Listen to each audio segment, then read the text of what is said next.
that simple phrase that doesn't work for me has so much self-efficacy in it and no shame or blame to anyone else. And so it's very neutral and it's powerful. And I love using it. So I would say that's the first tool I would use is like starting to see and say what doesn't work for you out.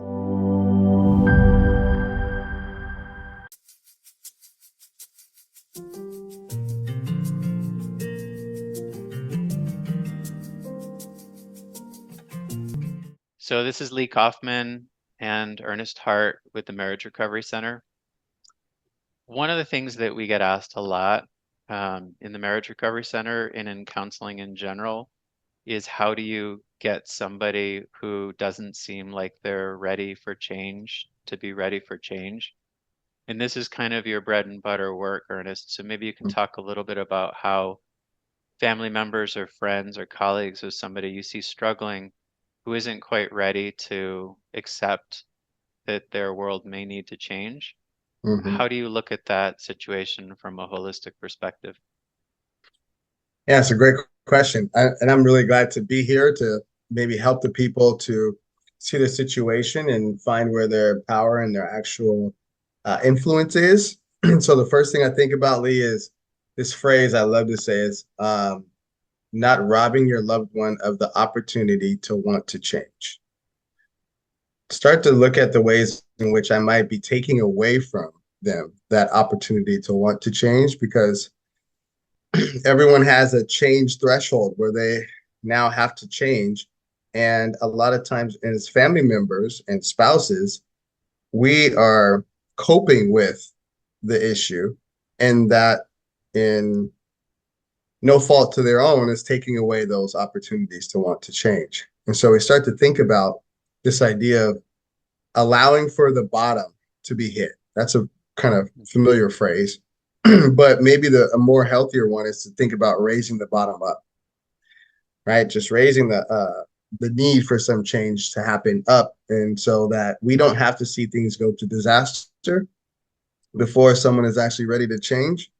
We can actually bring the environment to a place where, when you're in a happy, productive, exciting relationships, especially in the beginning, you have a lot of motivation to change, to say sorry, to repair, right? Because it's so good, you don't want to lose it. And so that's part of the dynamic. And what we want to do is like raise up the desire of someone to want to change because there is connection. So we start to find out how we can form connection and still have some sort of safety for the people who are involved with this person of concern. Let me say back to you something. So I think what you're saying is to set the environment or do everything that you can to enable somebody to walk into that change if they're really ready for it. Yeah, or stop doing certain things that will allow them to see that they need a change, right? Yeah, Like I'm not going to bail you out this time. I'm not going to clean it. setting the Mm-hmm, stage. mm-hmm, So your work in a lot of ways revolves around this idea of intervention, mm-hmm, but intervention can also be a little bit controversial where sometimes I think people perceive that maybe they intervene too early or when the time isn't right or the person isn't ready for change and that they're unsuccessful in that idea of intervention. So maybe you can mm-hmm, talk a little bit about how your approaches intervention and why mm-hmm. it might be more potent or more successful, Yeah, whatever that means, yeah, compared to other styles of intervention. yeah. So great question. The distinction is who is the client, and if the client is the family, then I'm looking at the family coming into wellness, and then by consequence, the person having a lot of opportunities to want to change because the family is moving into wellness, and so it's a success every time the family gets a better positioning or a relationship with whatever's unwell in their family system.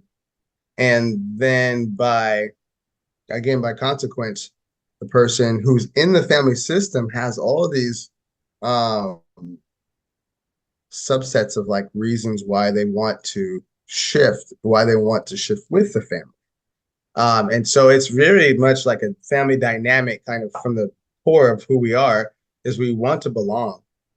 And if we believe we can belong and we're doing things to exit ourselves out of that belonging, then that's when we have a lot of opportunity to change. But other styles of intervention actually just say, you're bad, you don't belong, you need to get help. It doesn't create the environment in which they actually want to get help to return to, because it's a lot of shaming.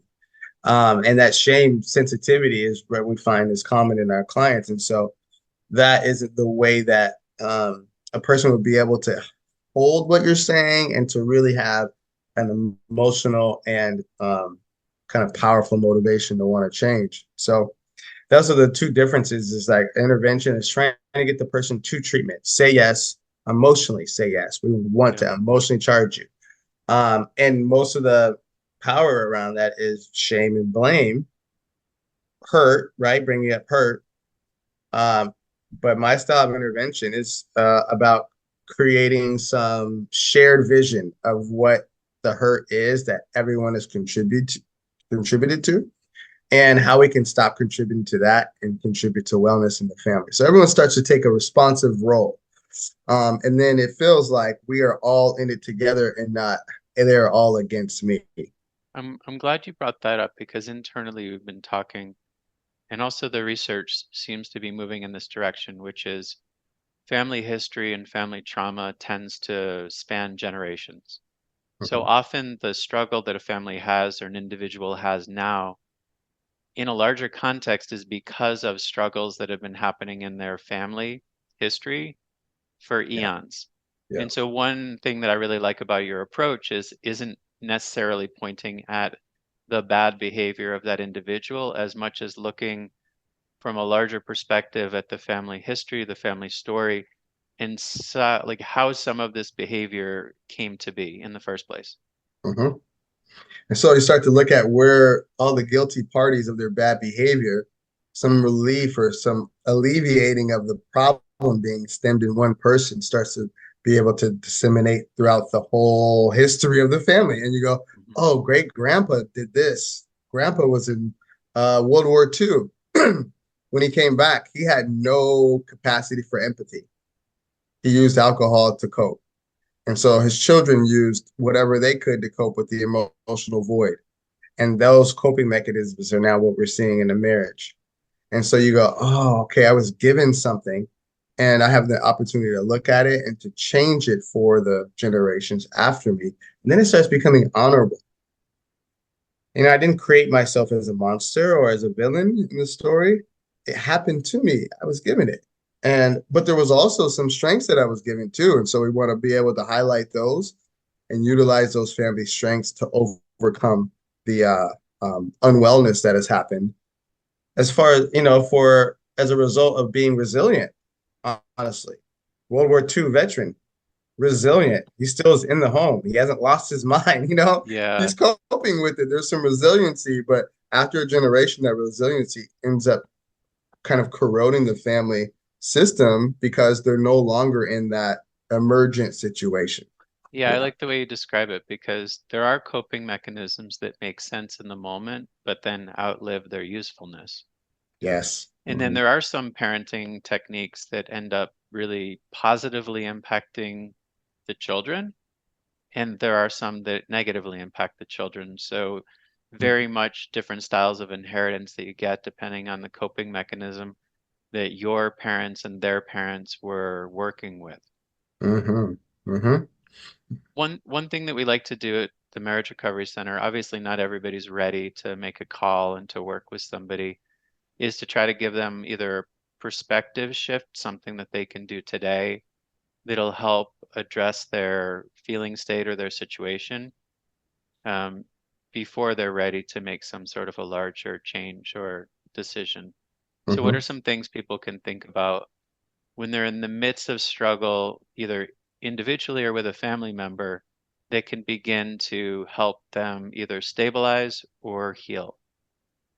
Yeah. It's a great question. I think the first thing that actually makes a readiness for a family to even engage in intervention is to start to think about the things that don't work for them anymore. Kind of like what we just talked about as far as family traits and inheriting. ways of being and say, you know what, that doesn't work for me, and that simple phrase, that doesn't work for me, has so much self-efficacy in it and no shame or blame to anyone else. And so it's very neutral and it's powerful. And I love using it. So I would say that's the first tool I would use, is like starting to see and say what doesn't work for you out loud into the family system. And then starting to think about what kind of boundaries you might need to fortify that statement that doesn't work for me. So just using those two mechanisms, I think will start to really clear the ground a lot. And families, I tell them the two things I want them to do most is to be able to see the situation as clearly as possible. That's half the problem. You know this, Lee. It's like, well, let's put our hands around it and say this is what it is. So clearly as possible, see the other person, the situation. And the second thing is to choose. So I have to come into a power of choosing how much I'm going to engage with that, what level. Am I going to trust them with the bank account? Am I going to trust my 16-year-old with the keys to my Bentley? You know what I mean? Like, no, I see him clearly, and I'm not going to give him that autonomy because that's way too risky. It doesn't work for me. And so we start to just see that be at play, and that starts to actually give room pretty immediately for the situation to want to change. I'm glad you brought up boundaries, because I think sometimes boundaries are misconstrued, that being a boundaried person is actually negative or makes you a square, or you're not actually open or flexible. But I remember something Brene Brown said about boundaries, which was the research actually shows that the most boundaried people are actually the most empathetic and compassionate, because they're both protecting themselves and their values, and at the same time, that allows them to be open towards other people. Mm-hmm. Yeah, that's about an identity. So if I feel really safe and protected in my identity, who I am, how I move through the earth, I have this level of acceptance of people around me that people who don't have boundaries can't necessarily tap into, because it feels unsafe. I never know when someone's going to cross my yard and come into my vicinity, and I don't Yeah. know who you are. And so like boundaries are so powerful for intimate relationships. It's the guardrails for our hearts to actually be able to feel safe while we're conversing with one another. And so, yeah, boundaries is the most loving thing a person can do. In my story, it was very powerful for my parents to have boundaries around me. And I thank God for those every day, that they stuck to some boundaries. Now, the boundaries are not walls, so they started to move, Yeah. right? As I got more well, they could bring the boundaries in closer. Doesn't stay that way. So that's another thing to think about. Boundaries are not something set in stone for the next 20 years. You're just thinking about, right? Guardrails for our heart to feel safe. I like that. Yeah, yeah, yeah. Well, it feels like you and I could talk for days, but that's probably a good synopsis for now about some of the work that you do around intervention, how a family can think holistically at a high level about the family story and how that's contributing towards whatever is happening in the moment, and then maybe one simple intervention in the short term that people can think about so they can feel more stable and healthy in the moment. Yeah, yeah. Sounds good to me. I think we gave them something to work with, and Yeah. some ideas to chew on. And so hopefully if they get curious, they can call and we'll talk more about it. So yeah. All right. Thank you, Lee. You Okay. as well. Take care. Bye.